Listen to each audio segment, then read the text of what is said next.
No Éden, Adão escolheu o caminho da desobediência, ouviu a mentira da serpente e recebeu a punição da morte. Jesus nos oferece algo diferente. Ele se apresenta como o caminho, a verdade e a vida. Quais são as implicações disso? É sobre isso que a gente vai falar hoje.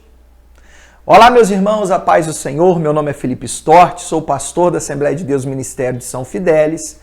Estou aqui hoje na minha casa gravando mais um vídeo para o canal EB Dominical para nós estudarmos a lição de número 9, está aqui nas minhas mãos, a lição de número 9 da Escola Bíblica Dominical, o caminho, a verdade e a vida.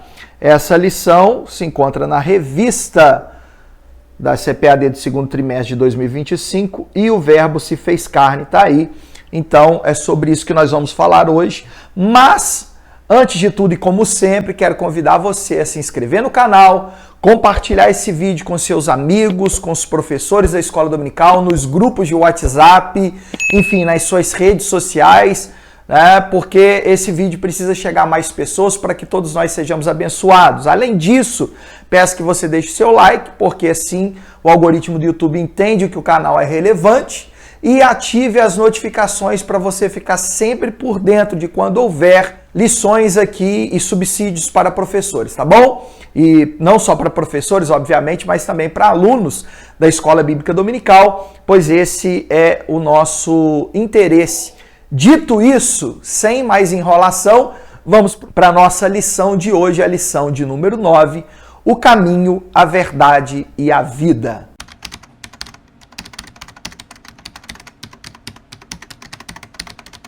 Muito bem, eu tenho em minha mão aqui, ou em minhas mãos, a lição, os meus comentários, que eu compartilho com você na tela, para que você possa também estar por dentro daquilo que nós vamos falar hoje. Introdução, na lição de hoje, vamos estudar João 14, de 1 a 15, sob o tema O caminho, a verdade e a vida. Com essa expressão, podemos compreender bem como Jesus realiza a sua obra de salvação. Nossa lição está dividida em 3 tópicos, como todas as lições anteriores estavam. E o primeiro tópico é consolo e promessa do Senhor Jesus. Tópico 2, dúvidas, incertezas e enganos no caminho com Cristo. E tópico 3, caminho, verdade e vida. Desta maneira, nós vamos caminhar para o bom entendimento da nossa lição. Vamos então para o primeiro tópico, o consolo e promessa do Senhor Jesus. Primeiro subtópico, o caminho, a verdade e a vida. Note, professor, que aqui nós não vamos ainda definir o que Jesus está dizendo com o caminho, a verdade e a vida. Nós não vamos definir ainda alguns conceitos, tá? Para que você não se perca na sua aula. O que nós vamos fazer aqui é o seguinte, nós vamos entender o consolo e promessas do Senhor Jesus, especificamente ali nos versículos 1, 2 e 3, onde estão as promessas de Jesus e consolo aos discípulos. Eu separo aqui no primeiro subtópico para você, o caminho, a verdade e a vida, o contexto literário. Em primeiro lugar, Jesus disse, eu sou o caminho, a verdade e a vida, João 14, 6. Mas antes de analisarmos as implicações disso, vamos explorar o contexto literário que enriquecerá os nossos argumentos daqui em diante. Então, o que nós vamos fazer nesse momento é explorar o contexto. Antes da gente chegar em Jesus que diz eu sou o caminho, a verdade e a vida, o que aconteceu antes? Nós vamos explorar então esse contexto aqui. Vimos na lição passada que em João 13, de 1 a 20, Jesus deu aos discípulos uma lição de humildade ao lavar os seus pés na última refeição em que eles comeriam juntos. Na sequência, João 13, 21 a 30, Jesus anuncia aos 12 que um deles ia traí-lo. As palavras são fortes e João as registra assim. Tendo Jesus dito isso, turbou-se em espírito e afirmou dizendo, na verdade vos digo, que um de vós há de me trair. Então, só recordando a você, na lição passada a gente estudou sobre o lava-pés. Aquele momento na última ceia, onde Paulo, lá em 1 Coríntios 11, a partir do 23, ele vai dizer que nessa última ceia, né, ele recebeu do Senhor aquilo que também vos ensinei, que na noite em que Jesus foi traído, tendo pegado pão e etc e tal, Paulo está falando desse dia em que ocorre o lava-pés. Então, esse momento já foi analisado por nós, já aprendemos na lição de número 8, uma lição de humildade, aquele feito de Jesus. Na sequência, Jesus anuncia, então, João 13, 21 a 30, que um dos 12 iria trair, embora ainda Jesus não houvesse dito quem seria o traidor. Após isso, o Senhor começa a falar mais abertamente sobre sua morte, João 13, 31 a 37. Ele começa a deixar as coisas mais claras para os discípulos que ainda não tinham entendido, mas que ficaram completamente aflitos e confusos mentalmente com as palavras de Jesus. Embora não haja indícios de que os discípulos tenham entendido bem o que Jesus falava. Inicia-se o capítulo 14 e o cenário é de aflição e de confusão mental. Jesus então traz palavras de esperança e consolo. João 14, de 1 a 3, famoso texto, não se turbe o vosso coração, credes em Deus, crede também em mim. Na casa de meu pai há muitas moradas, e se não fosse assim eu vou teria dito, pois vou preparar lugar. E se eu for e vos preparar lugar, virei outra vez, e vos levarei para mim mesmo, para que onde eu estiver estejais vós também. Palavras lindas, não é? São as palavras de João 14, 1 a 3, onde nós encontramos as promessas e o consolo de Jesus. Continuando a leitura. Após esse momento, Jesus faz uma declaração inesperada para os 11. Vós sabeis para onde vou e conheceis o caminho. Tomé, contudo, replica, Senhor, nós não sabemos para onde vais. E como podemos saber o caminho? Foi em resposta a essa pergunta que Jesus afirmou ser o caminho, a verdade e a vida. Então, veja, é importante o contexto para a gente entender as palavras de Jesus. Os discípulos estavam numa grande confusão mental, porque Jesus havia anunciado que um deles ia trair. Jesus começa a falar mais abertamente sobre a sua morte. João 14 começa nessa confusão toda. E Jesus apresenta-se como o caminho, a verdade e a vida. E ele vai dizer, olha, vocês sabem para onde eu vou e sabem qual é o caminho. Mas Tomé fala, Senhor, nós não sabemos nem para onde o Senhor vai, nem qual é o caminho. Então Jesus apresenta essa célebre frase, eu sou o caminho, a verdade e a vida. Aplicação para nós. Confusão mental e aflição dos discípulos muitas vezes é a nossa aflição.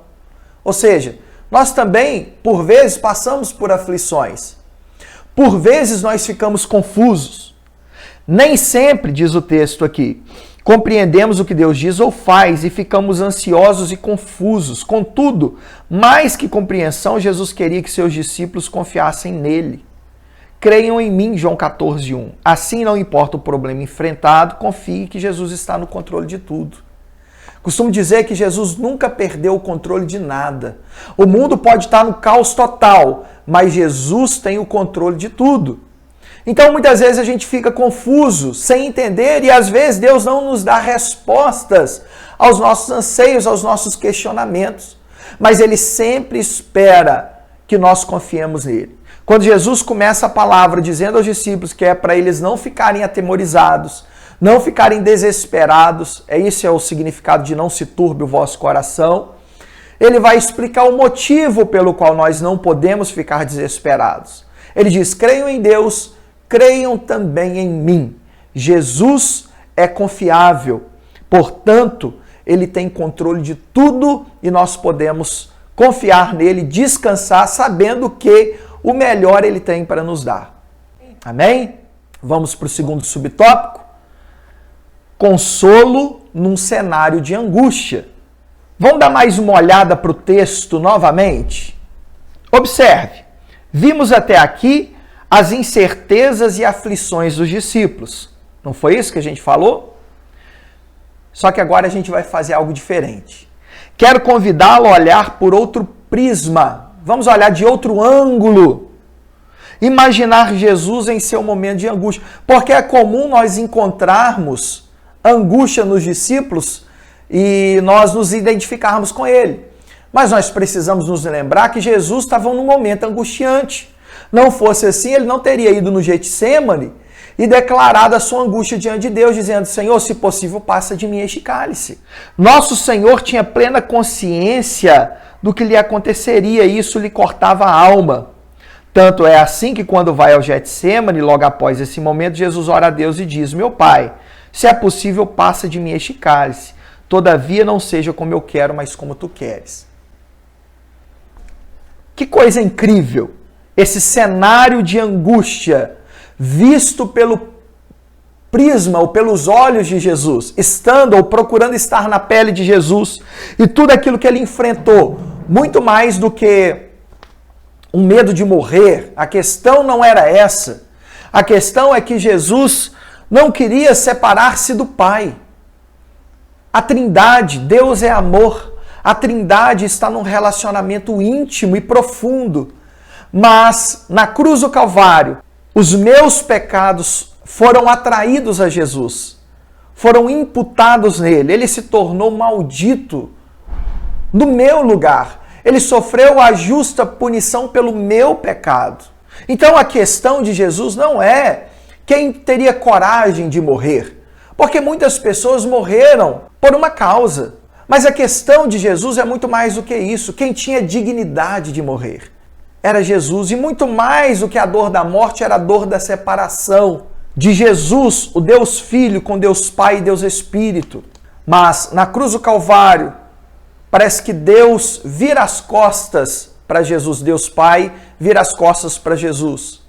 E ele diz: Deus meu, por que me desamparaste? Essa foi a dor de Jesus na cruz do Calvário. Esse foi o preço do meu e do seu pecado. No entanto, olha o que diz a aplicação que nós colocamos aqui. Olhando o texto por esse ângulo, vemos o grande amor de Deus pelos seus filhos. Embora angustiado, Jesus ofereceu consolo.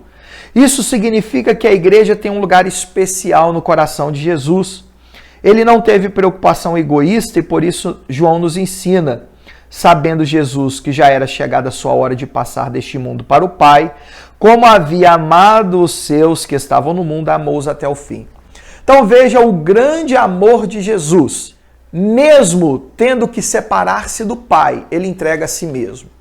Mesmo no momento de grande aflição, angústia, muito maior do que a dos discípulos, ele se compadece deles e dá palavras de conforto, palavras de consolo. Jesus é o exemplo máximo do amor. De tal maneira que certo teólogo disse: se você quer conhecer o significado de amor, você não deve ir ao dicionário, você precisa ir até o Calvário. Lá está a definição sublime do amor de Deus. Diz Romanos capítulo 5, versículo 8, que Deus prova o seu amor para conosco pelo fato de que Cristo morreu por nós, sendo nós ainda pecadores. No contexto de Paulo, ele diz: olha, pode ser que alguém morra por alguém que é bom, mas pelos miseráveis. E aí então, Paulo vai dizer: a Deus prova o seu amor para conosco pelo fato de Cristo morrer por nós, quando ainda a gente não merecia. Aliás, a gente não merece nada, né? Quando ainda nós éramos pecadores. Muito bem, então, consolo num cenário de angústia. Subtópico 3, uma promessa gloriosa. Aqui está a parte mais interessante que eu acho nesse subtópico, porque é a parte onde nós falaremos das promessas de Jesus em João 14, de 1 a 3. Conforme vimos, ao chegar no capítulo 14, Jesus oferece consolo e esperança aos discípulos ansiosos e confusos. Não se turbe o vosso coração significa não se atemorizem, não se preocupem. A pergunta é: por que os 11 não deveriam se atemorizar? 11 aqui porque Judas já tinha saído, já tinha acontecido a ceia, Jesus já havia dado o pão molhado para ele, né? E dito a ele: olha, o que tem de fazer, apressa-te em fazer. O diabo entra ali em Judas e ele vai e sai para trair Jesus. Então aqui tinha 11 só, né? Por que os 11 não deveriam se atemorizar? A resposta é: porque Jesus é Deus. Ele diz: crede em Deus, ou seja, creiam no Pai, crede também em mim. Creiam em mim do mesmo modo que vocês creem no Pai. E como Deus, ele pode fazer promessas e cumpri-la. E aqui Jesus faz 4 promessas importantes. Então, em primeiro lugar, é importante a gente entender que Jesus é apresentado no Evangelho de João como Filho de Deus, portanto, igual a Deus. Uma pessoa diferente, mas substancialmente, Jesus é Deus, um ser onipotente, onipresente, onisciente, com todos os atributos divinos, etc. e tal. E como Deus, ele pode, portanto, fazer promessas e cumpri-las, tá? Porque nós podemos fazer promessas e falharmos, mas ele não falha, ele não mente, ele tem todo o poder.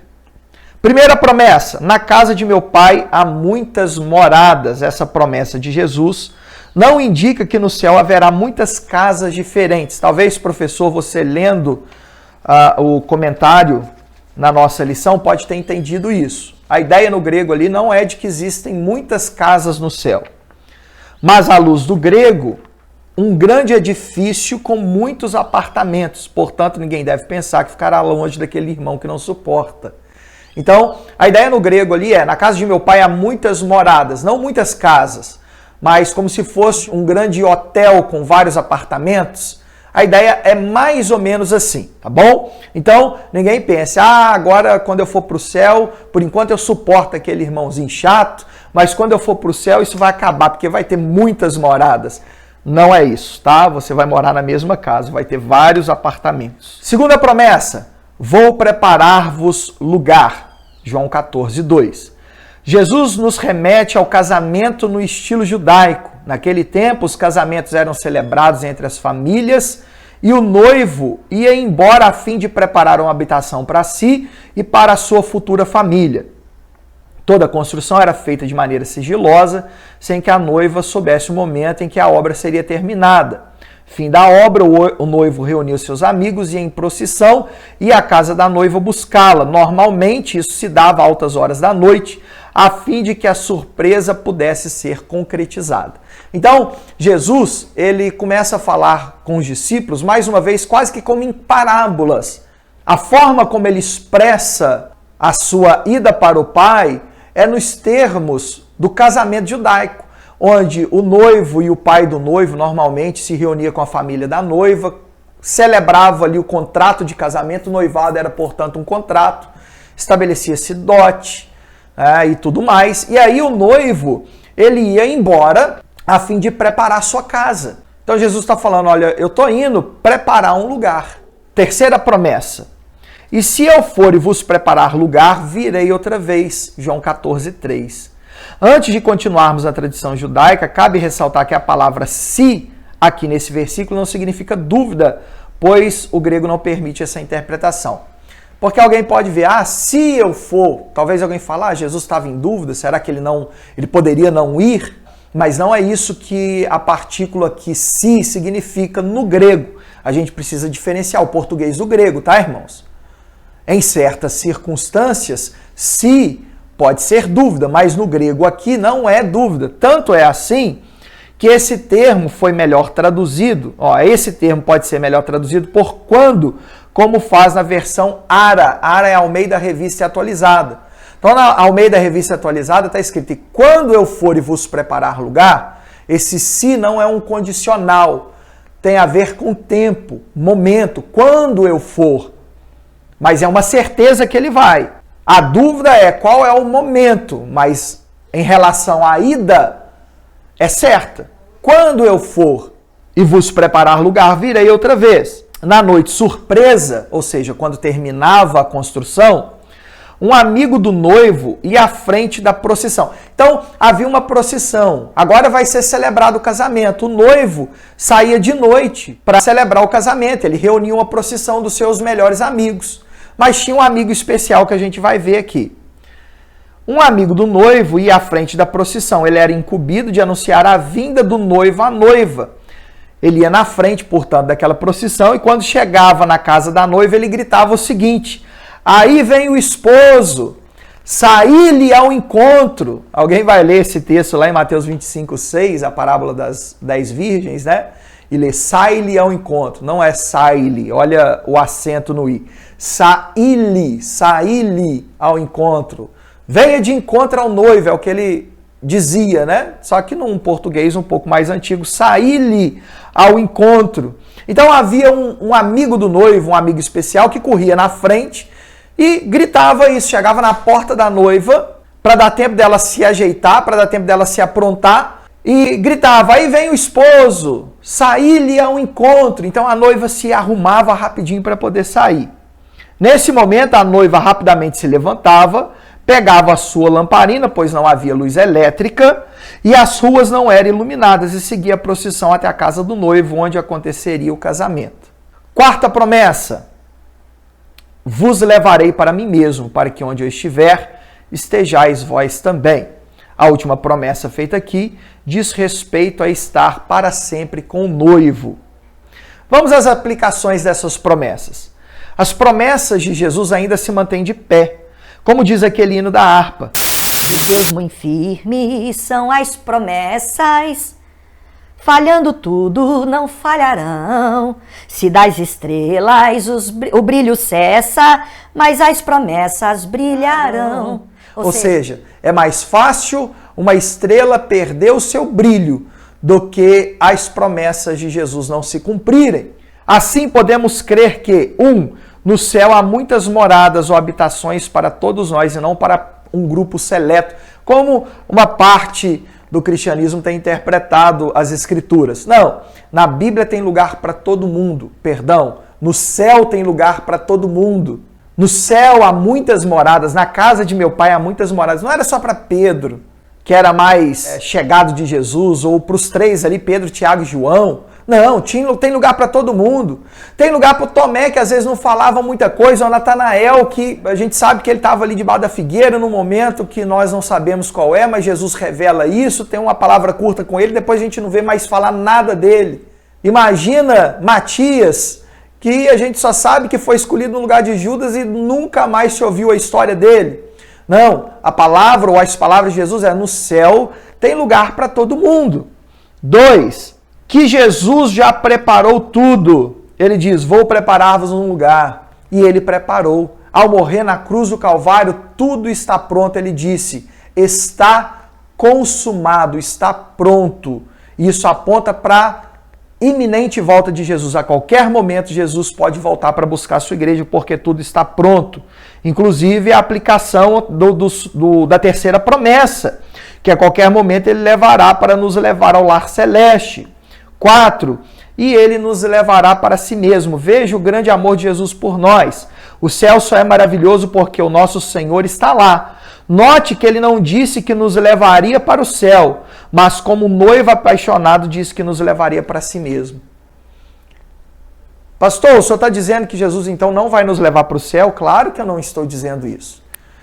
Jesus vai nos levar para o céu, mas a sua ênfase não está no céu. Ele diz, e vos levarei para mim mesmo, porque o céu só é céu porque tem a presença de Jesus. O que faz do céu ser o mais espetacular dos lugares possíveis não é a sua beleza, ruas de ouro, ou não haver noite, porque o nosso Deus ele vai iluminar aquele lugar com sua glória. Não! Tudo isso é muito bonito, mas o céu só faz do céu ser esse lugar tão especial porque Jesus está lá. E Jesus não diz, vou te levar para o céu, mas como um noivo apaixonado, ele diz, vou te levar para mim mesmo, para que onde eu estiver, esteja você também. Portanto, nos momentos de aflição, Jesus oferece consolo para a alma aflita. Muito bem, vamos ao tópico de número 2. Dúvidas, incertezas e enganos no caminho com Cristo. O primeiro subtópico traz para a gente como título a dúvida de Tomé. Tomé muitas vezes é criticado pelos crentes como exemplo de fé fraca. Contudo, se atentarmos bem aos ensinamentos bíblicos, veremos que a fé não é irracional. Pelo contrário, em sua primeira epístola, Pedro nos ensina que devemos estar sempre preparados para responder com mansidão e temor a qualquer que vos pedir a razão da esperança que há em vós. Atente-se para a palavra razão. Além disso, Jesus afirmou que o maior mandamento é amarás, pois, ao Senhor teu Deus, de todo o teu coração, de toda a tua alma e de todo o teu entendimento. e de todas as tuas forças. Esse é o primeiro mandamento. Portanto, querido professor da escola dominical, aluno, você que nos ouve aí, a fé bíblica não é uma fé irracional. A Bíblia nos ensina a avaliar as coisas, a pensar. Não é para entrar no mundo cristão de maneira cega, com os olhos tapados, vendados. Não. A Bíblia nos ensina a ter uma fé racional. Pedro diz, olha, esteja pronto, preparado para qualquer um que pedir a razão da vossa fé. E Jesus explica que o grande mandamento, amarás ao Senhor com todo o teu entendimento, diz respeito a entender, a compreender. Portanto, Tomé muitas vezes é criticado pelos cristãos porque é alguém que precisa conhecer o caminho, não entende quem é o caminho, não sabe para onde Jesus vai. Quando Jesus ressuscita, é aquele que diz que, não, se eu não tocar, se eu não ver, eu não acredito. E ele tem a experiência do contato com Jesus, e nós muitas vezes criticamos Tomé, mas a própria Bíblia diz sobre a racionalidade da fé. Ter fé não significa ser irracional. Ter fé significa crer que Deus pode realizar, que Deus pode fazer, mas isso não de maneira irracional. A gente vai observar agora no subtópico 2 que Pedro e Filipe também tiveram suas incertezas. Assim como Tomé, Pedro e Filipe também tinham dúvidas. Pedro não havia entendido para onde Jesus iria e pergunta, Senhor, para onde vais? João 13:36. Antes do episódio de João 14, Pedro também faz uma pergunta a Jesus. Quando Jesus diz que iria para um lugar onde eles não poderiam ir. Jesus falava do Calvário, mas Pedro também não entendia. Ele perguntava, Senhor, para onde vais? Jesus responde enigmaticamente. Veja, Jesus muitas vezes não fazia questão de explicar muitas coisas. Então, ele enigmaticamente diz, para onde eu vou, não podes agora seguir-me, mas depois me seguirás. Quer dizer, Jesus está falando a Pedro, olha, agora eu vou para a morte, você um dia chegará lá, mas não agora. Só que Jesus não é tão claro em suas palavras. Ele diz, para onde eu vou, você não pode ir, mas um dia você vai me seguir, e deixa a coisa meio que aberta. Continuando a leitura, Filipe igualmente não compreendia a dupla natureza de Cristo e por isso pediu a Jesus que lhe mostrasse o Pai. João 14:8. Veja, Filipe também teve as suas dúvidas. Jesus está falando sobre o Pai e Filipe diz, olha, mostra-nos o Pai e isso nos basta. E Jesus diz, olha, Filipe, eu estou tanto tempo com vocês e vocês ainda não sabem que eu e o Pai somos um. Claro, aqui eu estou parafraseando, mas Filipe e Pedro também tinham suas dúvidas, portanto a fé bíblica não é uma fé irracional. Aplicação. Estes episódios de incerteza nos revelam algo profundo. Nossas dúvidas podem e devem ser levadas diante de Deus. Às vezes, ficamos com medo de falar com Ele sobre elas porque pensamos que Deus as reprovará ou que isso é um pecado. Contudo, o Senhor conhece nossas fraquezas e se compadece das nossas incertezas. Ter dúvidas, incertezas, é normal. Às vezes a gente fica com dúvida e tem medo de perguntar para Deus e ser reprovado como aquele que tem falta de fé, ou até mesmo pensar que estamos pecando. Mas como disse, a fé não é irracional. Deus compadece das nossas fraquezas, sabe que nós não entendemos tudo que Ele nos diz e quais são os seus planos, e tudo bem com isso. Então, precisamos levar diante de Deus as nossas dúvidas e as nossas incertezas, porque Ele se compadece de nós. Subtópico 3, o engano de Judas Iscariotes. Aqui nós temos algo profundo para falar. Nós sabemos que Judas foi quem traiu Jesus.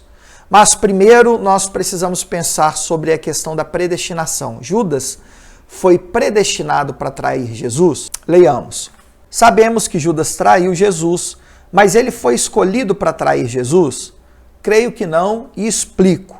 A Bíblia nos ensina que Deus não tenta a ninguém. Tiago capítulo 1, versículo 13, diz lá, Deus a ninguém tenta e não pode ser tentado, etc e tal. O que implica indiretamente afirmar que Deus não programa ninguém para o mal. Então o homem não é um robô programado para fazer o certo ou o errado, mas o homem tem escolhas, tem arbítrio livre para poder escolher e decidir aquilo que quer fazer. Então, como Deus não tenta a ninguém, ele não pode programar o homem para ser o traidor de Jesus, porque isso é o mesmo que tentá-lo.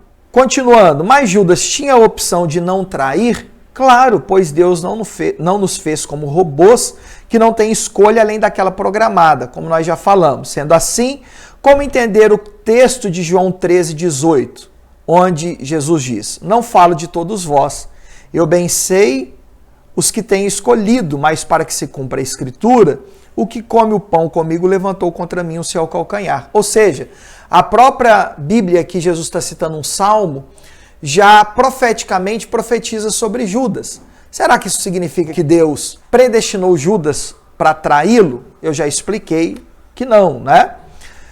Continuando a leitura, podemos ler o texto pela ótica da presciência divina. Aqui está a chave. Aqui está a chave.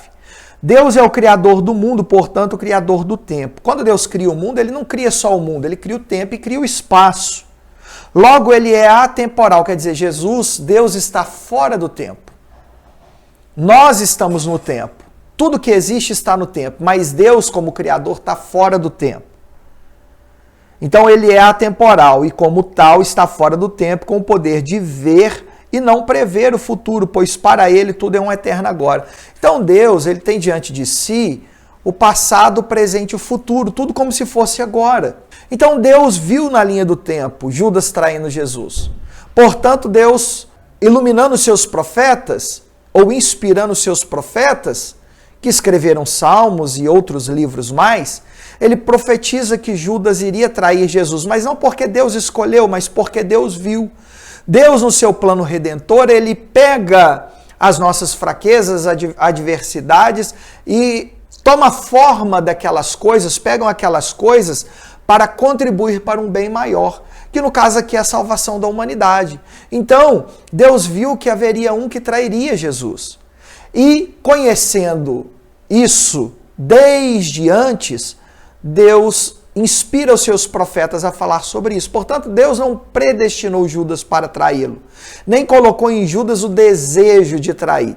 Judas, ele foi invadido, ou teve o seu coração confundido por Satanás e por si mesmo, pelas suas expectativas que ele cria em torno da vinda do Messias, que a gente vai falar daqui a pouco.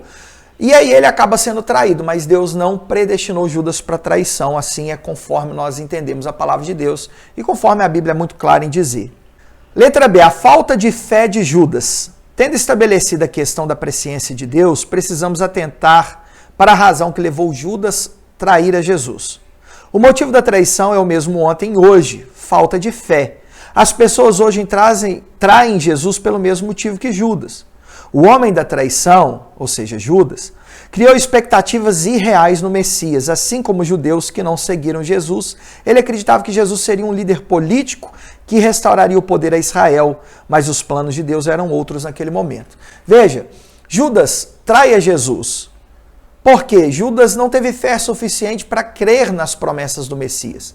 Ele acreditava que Jesus seria o Messias que o povo de Israel esperava, um líder político que devolvesse o poder à nação. Mas os planos de Deus eram outros naquele momento. Não eram os planos de Judas. E com falta de fé, Judas trai Jesus. Vamos à aplicação disso.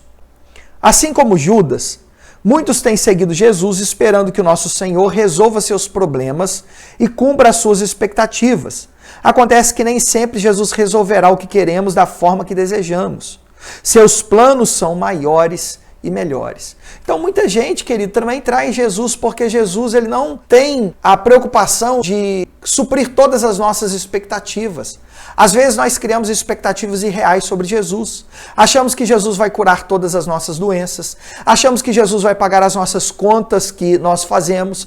Achamos que Deus tem a obrigação de resolver os problemas que nós cavamos com a nossa pá, com as nossas escolhas. Mas, na verdade, Deus tem planos para nós, embora possa resolver esses planos menores, mas Deus tem planos maiores. E os planos maiores de Deus dizem respeito à salvação da humanidade. Esse problema, ele resolveu de uma vez por todas. Esse problema, ele enterrou a 7 palmos.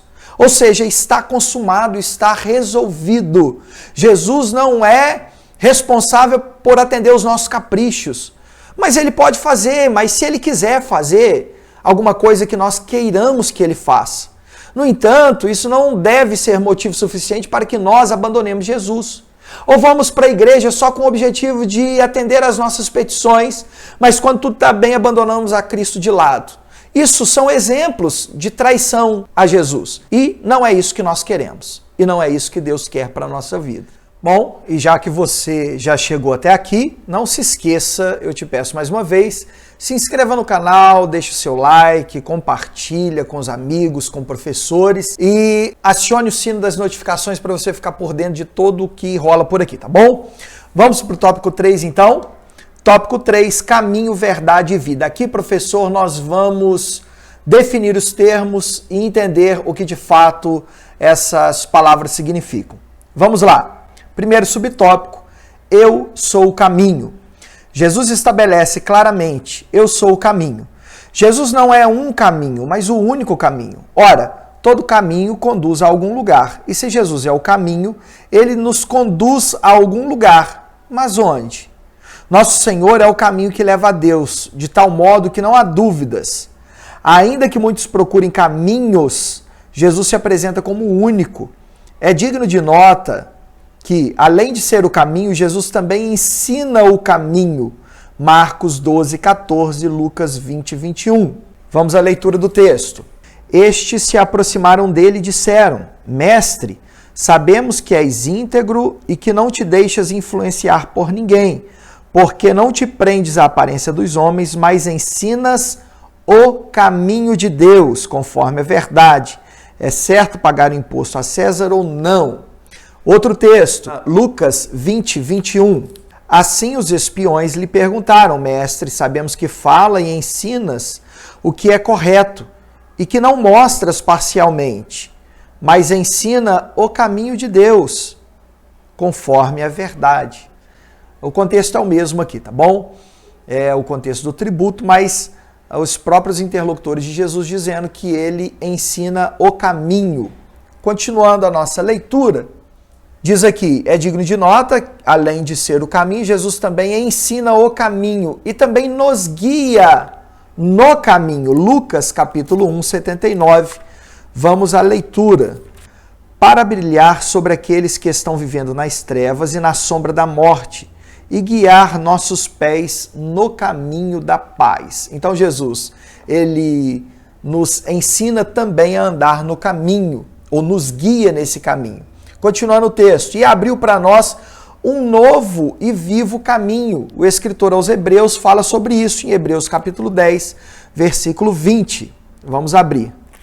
Por um novo e vivo caminho que ele nos abriu por meio do véu, isto é, do seu corpo. Ou seja, o próprio Cristo, ele não é apenas o caminho, como também nos ensina o caminho e também nos guia no caminho e abre para nós um novo e vivo caminho.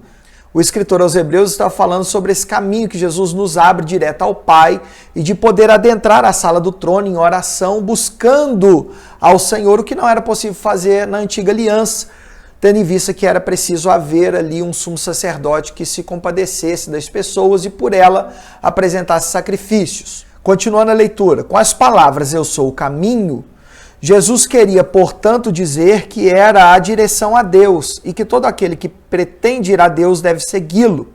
Além disso, podemos pensar que Jesus é também o caminho de Deus para o homem, de tal modo que toda a bênção advinda do Pai desce a nós por meio do Filho.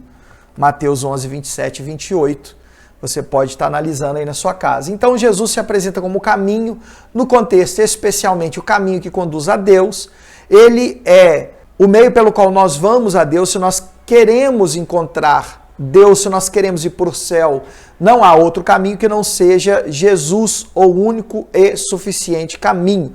Mas ele também é o caminho de Deus para com os homens, de todo modo, ele é o caminho. Ou seja, toda bênção que vem de cima, que vem de Deus aos seres humanos, só é possível por meio da pessoa bendita de Jesus. Subtópico 2, eu sou a verdade.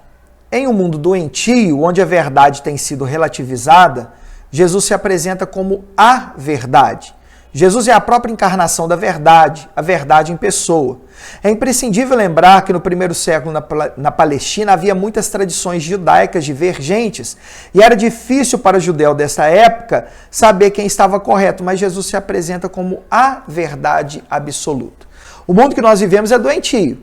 Pessoas aí cuidando de bebê reborn e buscando a justiça para encontrar algum direito em questões estranhas, minimamente dizendo estranhas. Jesus ele se apresenta como a verdade para esse mundo doentio. Esse mundo que relativiza a verdade. As pessoas costumam dizer que a verdade é relativa, mas Jesus se apresenta como uma verdade absoluta. A verdade jamais pode ser relativizada. 1 mais 1 é 2 e não há como ser diferente disso. Portanto, Jesus se apresenta não apenas como o caminho, mas como a verdade. No contexto, como eu disse aqui na leitura do comentário que eu fiz e que eu faço, no contexto da Palestina do primeiro século, onde aparecia muitas pessoas dizendo aquilo que acreditavam ser a verdade acerca de Jesus, como hoje em nossos dias, não sobre Jesus, perdão, mas aparecia pessoas dizendo a verdade acerca de Deus, e tantas seitas no judaísmo, e hoje em dia não é diferente, no cristianismo também há muitas posições diferentes em diversos assuntos, mas Jesus se apresenta como a única verdade. Então a verdade não é, querido, da Assembleia, não é da Batista, não é da Igreja Católica, nem da Presbiteriana, a verdade é Cristo. Eu sou o caminho, a verdade e a vida, conhecereis a verdade e a verdade vos libertará. Terceiro e último subtópico, não menos importante, eu sou a vida. Jesus é o caminho e a verdade, mas ele também é a vida. Com essas palavras, Jesus não estava se referindo ao fôlego ou espírito que anima o corpo físico. Pneuma aí no grego, essas palavras aí são gregas. Significa pneuma, sopro, espírito, fôlego de vida. Jesus não se referia a isso. Ele não está lidando com a alma, a psique humana, com a mente, com aquilo que é dado a nós pelo Eterno e que comanda o nosso corpo, mas Jesus não falava da psique, nem explicando sobre a vida biológica, a vida que se manifesta exteriormente, né, que é chamada de bios, e daí vem a nossa palavra biologia, mas sim descrevendo a vida que se contrapõe à morte, zoe. Assim, Jesus é a fonte e o doador da vida para o seu povo. Ele tem as palavras de vida eterna e veio para que tenhamos vida e a tenhamos em abundância. Ou seja, Jesus ele não está se apresentando aqui como fôlego de vida, não está falando da mente humana, da psique. Jesus também não está falando aqui sobre a vida biológica, mas Jesus está falando da vida que contrapõe a morte. Jesus, portanto, é a fonte e o doador da vida. E as suas palavras são palavras de vida eterna. Ele disse certa vez, ou Pedro disse para ele certa vez, Senhor, para quem, não para onde, para quem iremos nós? Só tu tens palavras de vida eterna. Além disso, ele diz que veio para que nós tenhamos vida e vida em abundância, enquanto o ladrão vem senão para matar, roubar e destruir. Conclusão, passo a ler, mas deixa aí o comentário, se você tiver dúvida em alguma parte dessa lição, deixe seu comentário aí, tá bom? Dúvidas, sugestões, reclamações, enfim, deixa aí pra gente estar se aprimorando e podendo conversar com você, dialogar, para que todas as coisas ocorram muito bem, tá bom? Conclusão, a Bíblia revela que Adão, como representante da humanidade no Éden, escolheu o caminho da desobediência, escutou a mentira da serpente e como resultado recebeu a sentença de morte. Veja, o caminho de Adão é totalmente diferente. Jesus é o caminho, a verdade e a vida. Adão é o caminho da desobediência, escuta a mentira da serpente e recebe a punição da morte. Jesus, por outro lado, propõe a nós o caminho da obediência amorosa, ensina-nos a verdade que liberta e nos oferece a vida abundante. Ele não apenas nos propõe um caminho a seguir, não é apenas um teórico que ensina uma verdade qualquer, nem tampouco um salva-vidas treinado para livrar pessoas da morte, mas acima de tudo se apresenta como o caminho, a verdade e a vida. Entremos por esse caminho, sigamos essa verdade e vivamos abundantemente, tá bom? Essa foi a nossa lição de hoje, tá? Se você tiver dúvida, deixa aí e eu estarei aqui para comentar, procurarei fazer os comentários pertinentes aí, tá bom? Tirando as dúvidas. Um beijo no coração de vocês. Até a próxima aula, se Deus quiser. A paz do Senhor.